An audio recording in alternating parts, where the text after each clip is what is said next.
Deconverted man here, CARM's Harm, video 6. I'm a materialistic guy in a material world, and I am a material guy here now. Okay, anyways. First, we have this strange label where this all falls under. The label is materialistic atheism is self-refuting. I really have no idea what the bleep that means, but I'll break down this paragraph for you anyways. Quote, materialistic atheism is self-refuting. The perspective of materialistic atheism is self-refuting. Here's why. The human brain is restricted to physical laws. Therefore, it will automatically respond in a predictable way based upon brain wiring and stimulus. This would mean that given the exact same circumstances, the exact same response would always occur. This negates free will, since every time the exact same circumstances arise, the exact same response must occur. End quote. Now, I'm no expert on neurology or psychology, and I really don't think Matt Slick is either. I agree that our brains and, well, reality itself seems to be restricted to physical laws. I'm not sure if the brain does or does not respond in predictable ways, although some actions might be predictable and others might not be. I think that this is a question for psychology or neurology, not for some apologist or logician, such as myself, to try to answer. Setting aside the problem of zero citations that would show or indicate that this is true, I focus on the statement that this negates free will. So what? Appeal to consequence. If we don't really have free will, then that's what the truth is. If I place a hot object on you, you will feel pain, and you have no choice but to feel pain. If I threaten your life over doing or not doing an action, you might decide that death is preferable to doing or not doing what I want, but typically people choose life. We call that sort of threat an ad hominem, the appeal to the stick, or I guess the slick in this case. But your choice is between living and not living. It's not really a good choice to have to make. It's not logical. This will be key to remember this logical fallacy later on. However, I think we can say, so what, to this statement, because it's the appeal to consequence. One, we don't even know if it's true, at least the way it's presented. Moving on. Quote, the person is not free to choose differently. Furthermore, this means he has no reason to trust his thoughts about reality, God, himself, others, or experiences, since he cannot justify his own free will or that his conclusions are logically correct. End quote. Does not follow. Why can't someone trust their thoughts about those things? Simply because free will is gone does not mean that therefore I can no longer trust my ideas or your ideas. Furthermore, this actually works against itself. Let's say that this mess of an idea is true. So we can't trust our senses, thoughts, ideas, etc.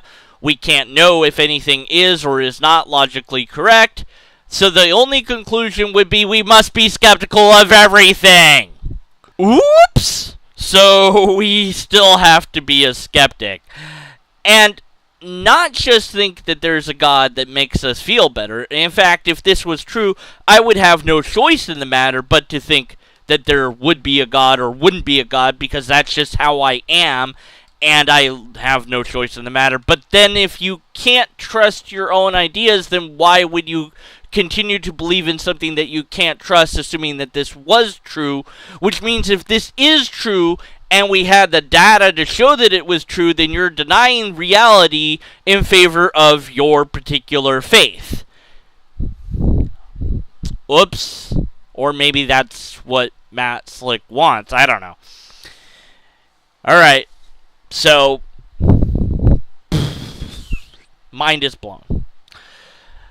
I'm not also sure how we would know any of this, since we can't trust our own brains. Like, how would we find out that we can't trust our own brain? Like, how would that work? Whatever. Moving on. Quote, Therefore, materialistic atheism is self-refuting. Materialistic atheism could never be known to be the right position to hold if the brain is merely reacting according to the physical requirements that govern it. End quote. No, see, it's not self-refuting. Just because something is not known to be true is irrelevant to whatever the truth might be. And Matt is still stuck in his idea that atheism equals there is no God. Fine, I'll roll with that. So, I don't know that there is no God. There's no way to know that. Okay, fine. So what? That doesn't make it irrelevant. That doesn't make it false.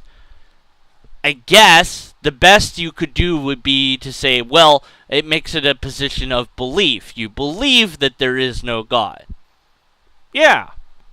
And so you have faith. Okay, and is faith good or bad? Well, yeah, and then we get into that whole thing. So, if this is true, the way that Matt is suggesting here, that we're all just pre-programmed in whatever way, shape, or form, and we can't really trust our brains, although, again, how we would find out that we something that I don't know how we would ever figure that out since we can't trust our brains. But nonetheless, if all of this is true, it would also apply to Matt Slick. He can't know that there is a God if this is true.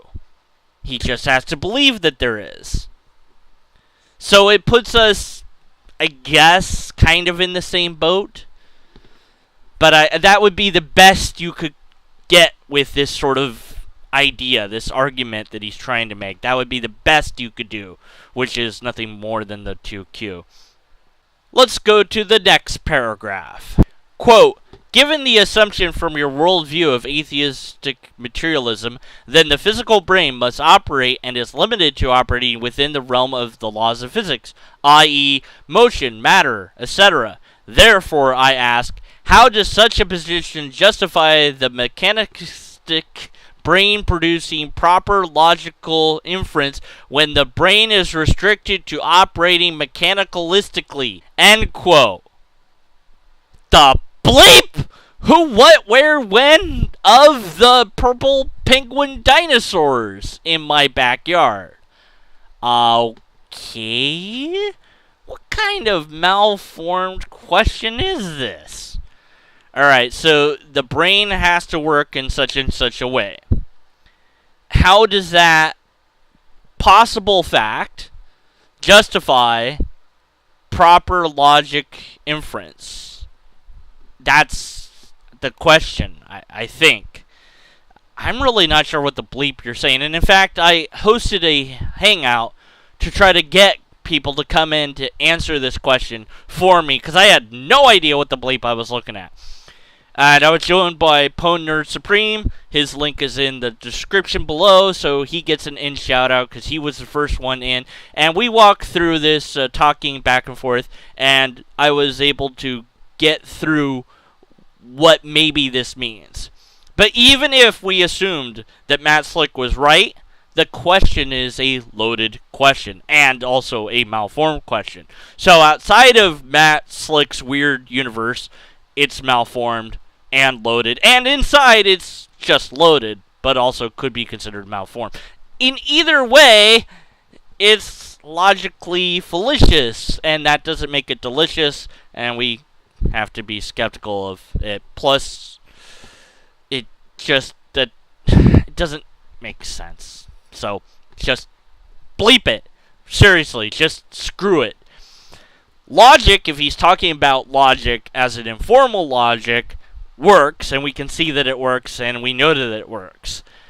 If he's talking about how the brain thinks of things logically, I don't know. And he doesn't give any further instructions or information about any of this, and both of these paragraphs are essentially the same. Oh, there's more.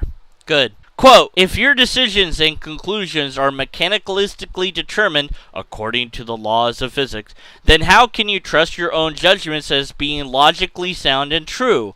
If you cannot, then this means your position is self-refuting, and a self-refuting position should not be retained, end quote. What? Okay, so if you can't trust your own judgments, that still doesn't make it self-refuting. It means that somehow we figured out that we can't trust our own judgments, and then the only way to act would be to be skeptical of everything. I grant we can't trust some of our judgments or ideas, and thus we should be skeptical of things, but I just can't grant the rest of this nonsense due to the logical fallacies and the lack of citations. Well, that was a nice mess of porridge. Recall I said the whole free will thing would be important? Well, it is, because Calvinism, which is what Matt Slick is a Calvinist, although his brand and version of Calvinism might be different than other Calvinists out there, so I can only talk about Matt Slick's version of Calvinism, doesn't really have free will. Well, it kind of does, but it doesn't make sense, and it kind of doesn't. Listening to Matt Slick talk about morals and talk about some other things with another YouTuber, and I'll have that video up at some point to analyze, it seems clear to me that Matt Slick, I don't know, his ideas about free will just don't make sense. So, basically, God elects certain people, and they're saved. They're pre-saved.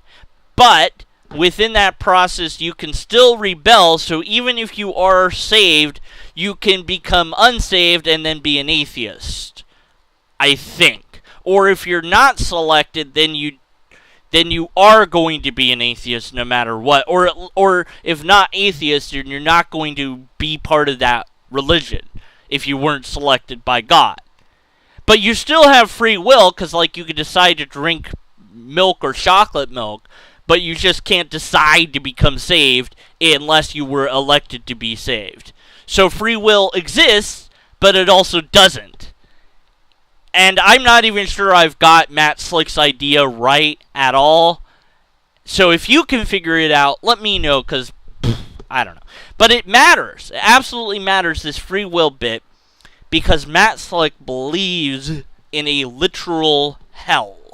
So, Matt Slick's version of God, and this is very important, this is Matt Slick's version, not necessarily anybody else's version, of God, ad baculums all of humanity with the threat of eternal torture.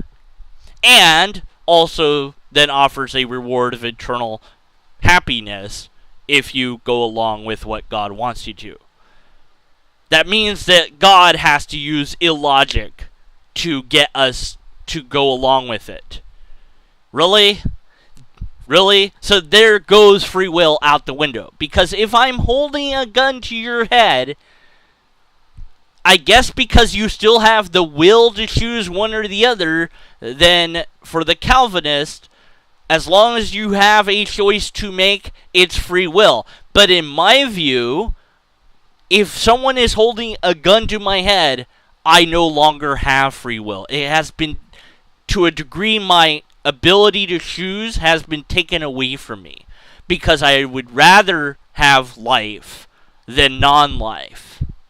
And that's why it's a logical fallacy. That's why ad ballum is not a way to argue. It's a way to threaten. That's it. And it's only an ad ballum if the person or entity is not somebody you can reason with.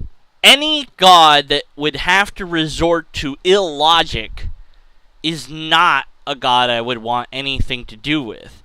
Moreover, it would be extremely hard to prove, logically speaking, that God existed if that God is using logical fallacies itself.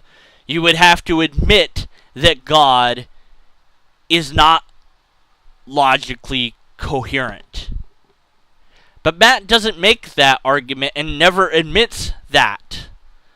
So, Matt's idea of God is not being honestly represented by Matt. Make of that whatever you will. That's all I've got for you. Join me next time in video 6, responding to the responses of response.